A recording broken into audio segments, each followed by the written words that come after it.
Quem nos traz a palavra hoje de manhã, pastor José Miguel, nosso ministro de ensino, homem de Deus, profundo conhecedor da palavra de Deus, nem tanto. Bom dia, amados irmãos, graça e paz do Senhor, amém? Vamos ler um texto de Gálatas, capítulo 1.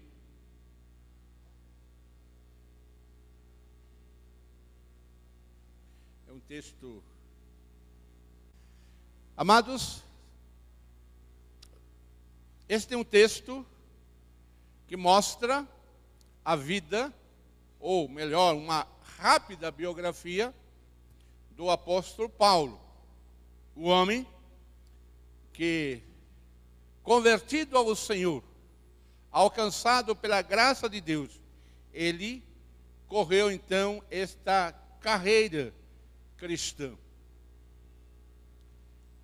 Alguns tempos atrás, eu li no livro algumas histórias de Paulo, claro, onde ele é destacado como um homem com coragem, um homem com vontade de alcançar objetivos definidos na sua vida.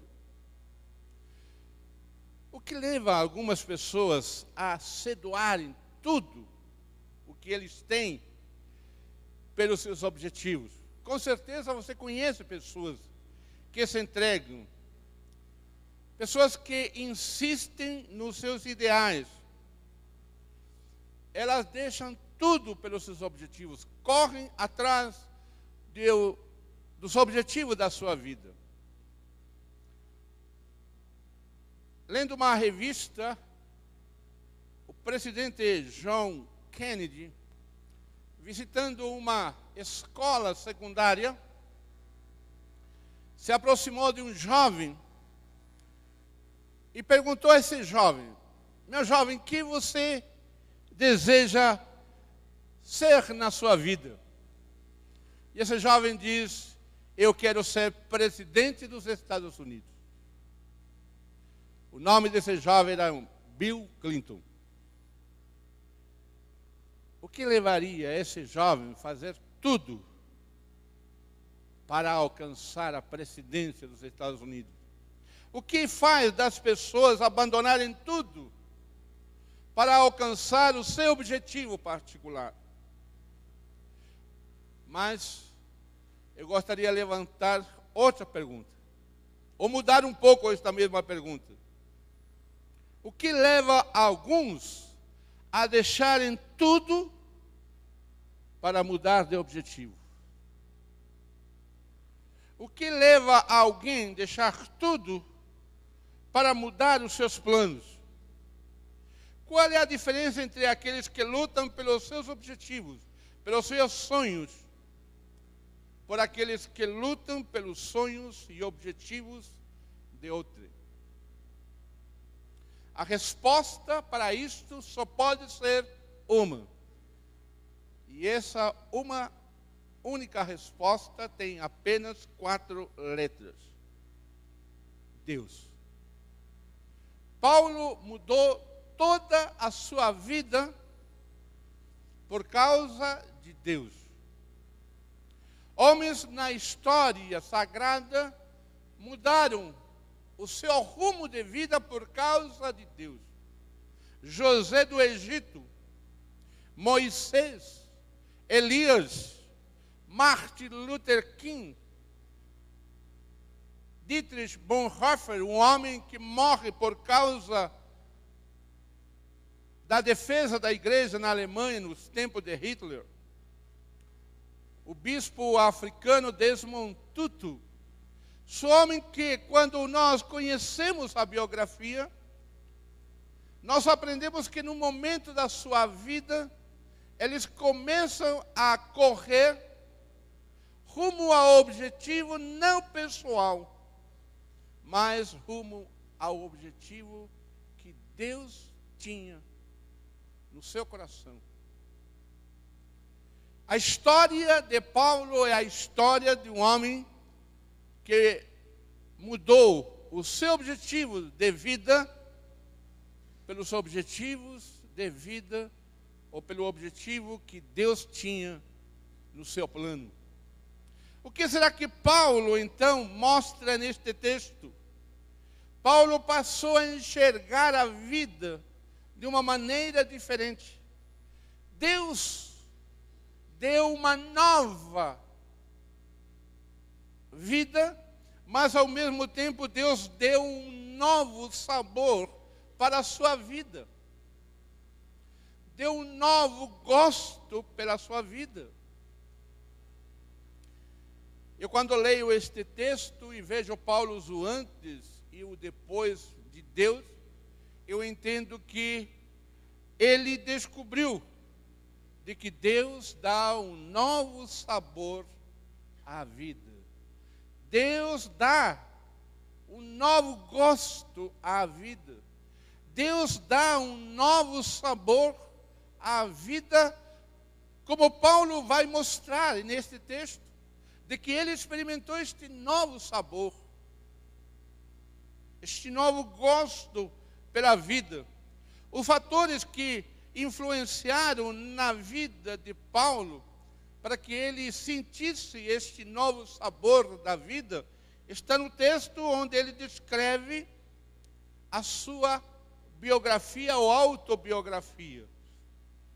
E o primeiro fator que ele mostra para nós, para entendermos de que Deus dá um novo sabor da vida, é porque ele enxerga de que Deus ofereceu para ele, ou deu para ele, o êxodo mundano, a arrancada de Paulo do contexto mundano.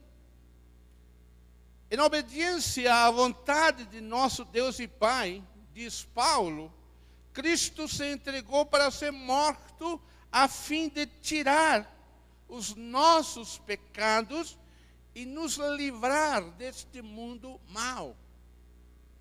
O que Paulo está dizendo é que o sabor da vida tem este primeiro fator, o êxodo cristão. Assim como Moisés arrancou ou tirou o povo de Israel do Egito, Paulo estava experimentando este mesmo tipo de êxodo. Paulo mostra que ele e nós fomos desarraigados, ou em outras palavras, tirados desde a nossa raiz do mundo, nós fomos arrancados. As nossas raízes, daqueles que se encontram com o Senhor, não estão mais no mundo.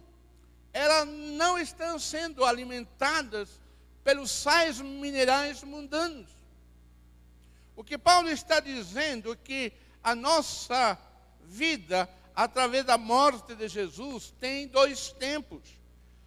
Primeiro, ele tira os nossos pecados, ficamos leves. E segundo, somos desarraigados do mundo.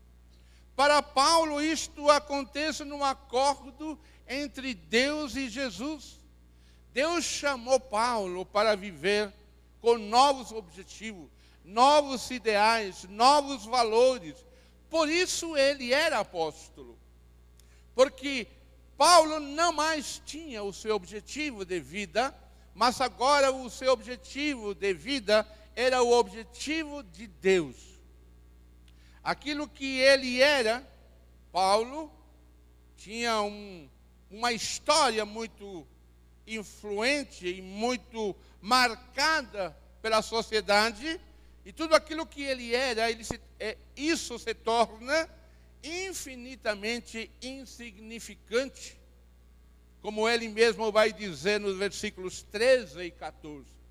O êxodo que Paulo vive neste primeiro fator é que ele entende que a vida passa a ter um novo sabor. O início da corrida para novos objetivos. Objetivos divinos que foram iniciados por Jesus na cruz. Porque é na cruz de Jesus que se inicia o exílio deste mundo. Somos desarraigados, tirados de raiz. Paulo, mais tarde, escreveria em Filipenses alguma coisa sobre a sua história pessoal. Mas é interessante que Paulo, neste texto, ele disse que foi desarraigado, e é por isso que ele não pode agir com esse sentimento faccioso. Porque nesse momento Paulo escreve uma carta a uma igreja que duvidava da sua palavra. Há uma carta que Paulo escreve porque a igreja estava questionando a sua autoridade. E a autoridade que Paulo está dizendo para essa igreja: amados, eu fui perdoado dos meus pecados e desarraigado do mundo. Paulo está voltando para uma igreja que ele tinha iniciado na sua primeira viagem missionária. E diante das grandes dificuldades que ele está enfrentando no seu relacionamento com essa igreja, ele lança a mão não aos seus objetivos pessoais, mas ao objetivo que Deus teve no começo: perdoar os pecados e desarraigar Paulo do mundo. Era ou é a nossa Canaã de Deus. Nós caminhamos porque fomos desarraigados no mundo e caminhamos à semelhança de Israel no deserto. A semelhança de Israel rumo à Canaã prometida. O escrito no Pentateuco, no Antigo Testamento, no livro de Números, o autor diz que as tendas de Israel parecem filas de palmeiras. São como jardim na beira dos rios, como aloés plantados pelo Deus eterno, ou como cedros perto das águas. Esta é uma figura muito interessante quando nós estabelecemos um relacionamento deste êxodo de Israel comparado a êxodo cristão que Paulo está colocando aqui. Uma figura porque Paulo diz que nós não temos mais raízes no mundo. E quando o escritor olha para o campo onde estão as tendas de Israel, estas tendas, que são tendas rudes, queimadas pelo sol, o autor do texto de Número vê estas tendas, estas casas, como filas de palmeiras, que são como jardim à beira do rio, à beira dos rios. São como aloés, como perfumes plantados por Deus. Essa é a diferença de nós estarmos desarraigados do mundo e jogarmos as nossas raízes por causa da cruz de Cristo no Evangelho da graça do Senhor Jesus. Nos tornamos, usando a linguagem do Antigo Testamento, verdadeiros jardins, à beira dos rios, como aloés plantados pelo Deus eterno, perto das águas. Das raízes que estavam fincadas nas profundezas do inferno, somos transportados por Deus para nos tornarmos jardins com raízes nos rios proporcionados pelo próprio Deus. Que maravilha! Que presente de Deus! Isto é graça de Deus. Isto é amor de Deus. Isto é a sua misericórdia. Para a vida ter um novo sabor, mesmo dentro das grandes dificuldades do dia a dia, devemos olhar para a cruz e ali nós nos podemos identificar. que alguém morreu por nós para não somente tirar o fruto do pecado, mas arrancar as raízes que estavam fincadas no inferno. Paulo, quando pensava neste sabor da vida, ele sabia que este sabor da vida dada por Deus, este novo sabor, era porque ele tinha vivenciado o êxodo, a saída, a fuga do Egito, ou melhor, o êxodo do mundo. O segundo fator que Paulo vai nos mostrar, no versículo 6 ao versículo 12, você vai observar, se ler detidamente, por 6 vezes aproximadamente, Paulo fala de forma clara do Evangelho da graça, por 6 vezes. E uma vez ele faz uma inferência deste Evangelho da graça. Evangelho da graça. Gosto muito, por demais, desta doutrina cristã. Para mim, esta é a doutrina, o ensino cristão, que sustenta a minha fé, a minha carreira, os meus sonhos, os meus ideais. Mas permita-me contar uma história. Dr. James Kennedy, um teólogo, ele pregou 3 vezes sobre a graça. Na primeira ele falou sobre a graça. Nas outras 2 ele fez uma analogia da graça como uma estrada com despenhadeiro dos 2 lados. O precipício do lado esquerdo é a do legalismo, apontado por Paulo em Romanos. O precipício do lado direito é o da libertinagem, apontado por Tiago, na sua epístola, no 2º capítulo. É interessante que há muita gente tomando partido por Paulo ou por Tiago, sem perceber que Paulo e Tiago, eles estão lutando, eles estão caminhando por esta estrada, que no lado esquerdo tem um precipício do legalismo, no lado direito o precipício da libertinagem. E Paulo e Tiago estão andando nesta estrada, só que eles estão andando um para o outro de costas,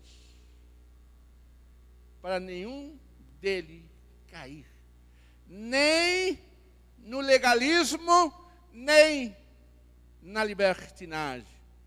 É esta que é o desafio da graça de Deus. Sabermos andar na estrada, porque há muita gente que anda nos precipícios sem saber que a estrada é muito mais alta do que esses precipícios.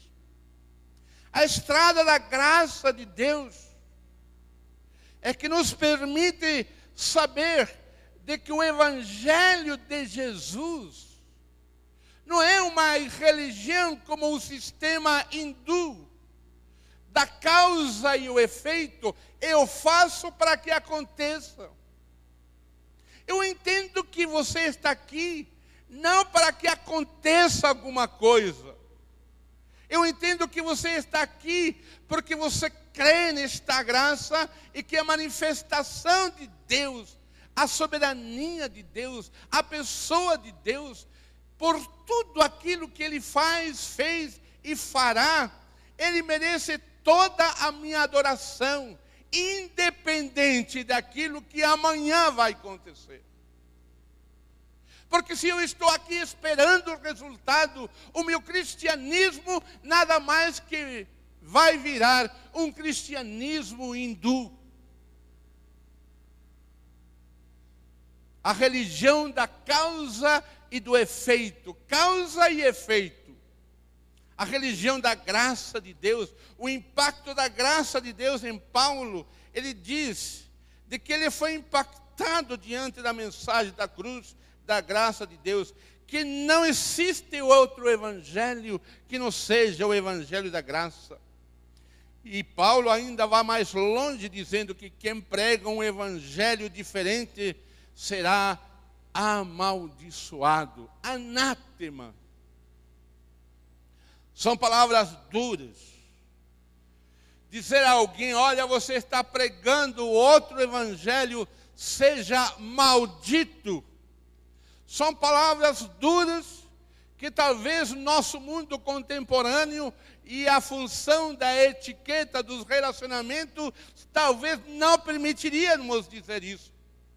Mas Paulo quebra tudo isso dizendo: se alguém prega outro evangelho, seja maldito. E o outro evangelho é o evangelho da causa e efeito, que estava Paulo criticando e advertindo os irmãos nessa igreja da Galácia, como você poderá ler no resto da epístola de Paulo. É por isso que o Dr. James Kennedy, colocando esta ilustração, foi extremamente feliz, que o nosso desafio é andar nesta estrada da graça, sabendo que à nossa direita nós temos o precipício da libertinagem. Ah, Deus é gracioso, Ele vai me perdoar, e eu faço o que bem quiser. E no lado esquerdo, temos o desafio ou o precipício do legalismo, da relação causa e efeito. Se você não estiver domingo na igreja, você vai ser castigado. Se você não orar 4 vezes por dia, 3 vezes por dia, não ler a Bíblia 2 vezes por dia, você não vai ser abençoado. É o legalismo. Mantenhamos-nos na estrada da graça de Deus. Este impacto da graça de Deus, Paulo nos mostra de uma maneira tão clara, porque leva pessoas até possivelmente desertar desta graça. Pessoas pervertem esta graça.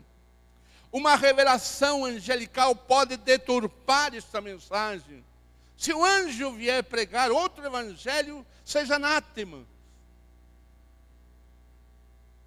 Uma pregação, não somente uma revelação angelical, mas também uma pregação pode levar a deturpar a mensagem da graça. O impacto da mensagem do evangelho foi para Paulo como uma dinamite na sua vida, porque ele era um religioso legalista. E por último, um fator que Paulo entende, que dá um novo sabor à vida, não é somente o êxodo do mundo, não é somente a graça de Deus, ou o impacto da graça de Deus, mas também um terceiro fator, é a imersão que Paulo faz na graça divina. No mergulho que ele dá, do versículo 13 ao versículo 17, você pode ver e descobrir de que Paulo descobre a sublimidade desta graça. Ele começa a colocar contraste a favor dos homens que ele procurava. Não, agora gosta de procurar e sabe que é melhor o favor de Deus. Ele anteriormente era servo dos homens e ele coloca em contraste com o servo de Deus. Ele antes ia pela palavra dos homens, agora vai pela palavra de Deus. Antes era um perseguidor, agora ele é separado pela graça. Antes ele era um devastador, agora ele é chamado pela graça. Antes ele era um fanático, obcecado, mas agora não, agora é Deus sendo formado nele. Quando comparamos os dois tempos da vida de Paulo, antes da graça e durante a graça de Deus, podemos perceber como a mudança de Paulo está baseada neste novo sabor da vida na qual ele teve ao mergulhar nesta sublimidade da graça de Deus. Imagina este religioso que foi preparado nas melhores escolas ou aos pés de um dos maiores mestres de Israel, que no seu interior e na sua mente tinha os altos conhecimentos da religião judaica, que é uma religião também de causa e efeito, praticamente, seguindo a linha desta influência. Imagine agora quando tudo para ele se transforma e passa agora a depender de Deus e não dele. Quando agora procura o favor de Deus e não dos homens que antes era o todo. Quando agora ele é servo de Deus. Quando agora segue a palavra de Deus. Quando ele sente-se que agora ele não fez uma escolha pelo ministério, pelo serviço, mas que Deus escolheu. Deus o escolheu e o chamou pela sua graça, não tendo nenhum valor diante de Deus, algumas coisas do qual Paulo se orgulhava. Quando ele é apresentado, quando ele se diz que ele era o maior dos pecadores, um devastador, um assassino, agora ele é chamado pela graça, ao ponto de que nele Deus está sendo formado. É exatamente aquilo que já tinha começado dizendo, das raízes que estavam fincadas no inferno, nas profundidades do inferno. Agora, estas raízes estão fincadas, mergulhadas nas águas da graça de Deus. Daquela graça que alimenta a nossa fé. Aquela graça que dá um novo sabor à nossa vida. Aquela graça que nos arrancou do mundo, que impactou a nossa vida e que na qual nós podemos mergulhar. Sermos mergulhados na graça de Deus. Fevereiro de 1976, pela primeira vez eu dei às 7 horas da manhã os mergulhos nas águas brasileiras, quentinhas do Atlântico brasileiro, lá João Pessoa, na praia do Bessa. Isso para mim era um milagre, 7 horas da manhã. Com aquele calor, 7 horas da manhã na minha terra, estou dormindo ainda, naqueles grossos cobertores, que devem pesar 2, 3 quilos cada um. E a gente coloca 2 ou 3 para suportar o frio. 7 horas da manhã, eu mergulhando ali, junto com a minha mãe brasileira, que eu chamava de minha mãe brasileira, e dávamos aqueles mergulhos, e ela ali, ela diz: filho, isto aqui, este mergulho, olha, esse mar, tudo, e nós mergulhando, é assim a graça de Deus. Você pode mergulhar, e ali ela foi visitada pelo Espírito Santo de Deus, em pleno mar, eu e ela sendo visitados pelo Espírito Santo de Deus. E não havia problema que ele estivesse de maiô. É a graça de Deus. É a graça de Deus. Sendo visitados pelo Senhor. Amados, graça, sublime graça. Como aquele cântico diz, maravilhosa graça, maravilhosa graça. É a graça do nosso Deus que deu o Senhor Jesus para morrer por nossos pecados. Que Deus nos abençoe. Amém.